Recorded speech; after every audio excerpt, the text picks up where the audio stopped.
শীতের এক মিষ্টি বিকেল, চারদিকে হালকা কুয়াশার উকিঝুঁকি, মাঝে মাঝে শীতল হাওয়া এসে ঠান্ডা এক অনুভূতি দিচ্ছে।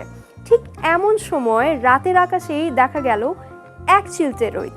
কি ভাবছেন, শীতের হিম হাওয়ার মাঝে রোদ এলো কিভাবে?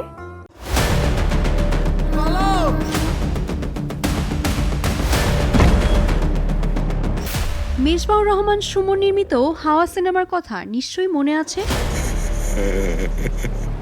2022 সালে যখন একের পর এক সিনেমা হল দর্শক খরায় ভুগছিল, দর্শক যখন মুখ ফিরিয়ে নিচ্ছিল, ঠিক সেই সময় পরাণ এবং হাওয়া সুদিন ফিরিয়ে আনে বাংলা সিনেমার।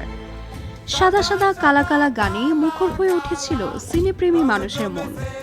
দর্শক আবারও হলমুখী হতে শুরু করেন।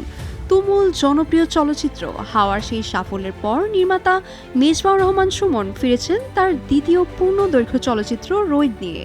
প্রকাশিত ট্রেইলার তথা আগমনী বার্তায় এইটুকুই স্পষ্ট, দীর্ঘ অপেক্ষার পর এই রৌদ্র বেশ প্রখর হতে যাচ্ছে। তার চেয়েও বড় বার্তা দিলেন নির্মাতা। সিনেমাটির গল্প নাকি আবর্তিত হয়েছে আদম হাওয়ার ঐতিহাসিক আখ্যান নিয়ে। এটা তো পান্না করলে তোর বউ বলে পাগল। আমি কি গন্ধম খাইছি?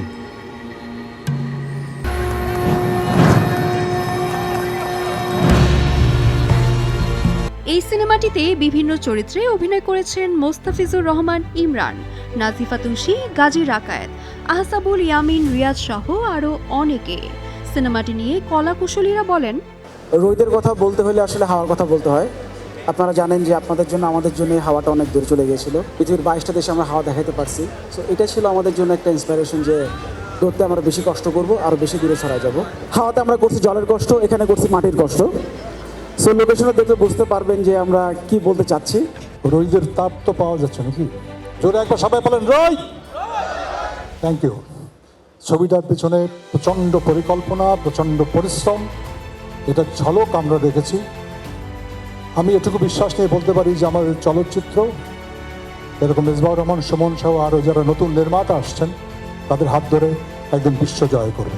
মুক্তির আগেই ছবিটি বাংলা চলচ্চিত্রের জন্য বয়ে এনেছে এক ঐতিহাসিক আন্তর্জাতিক অর্জন।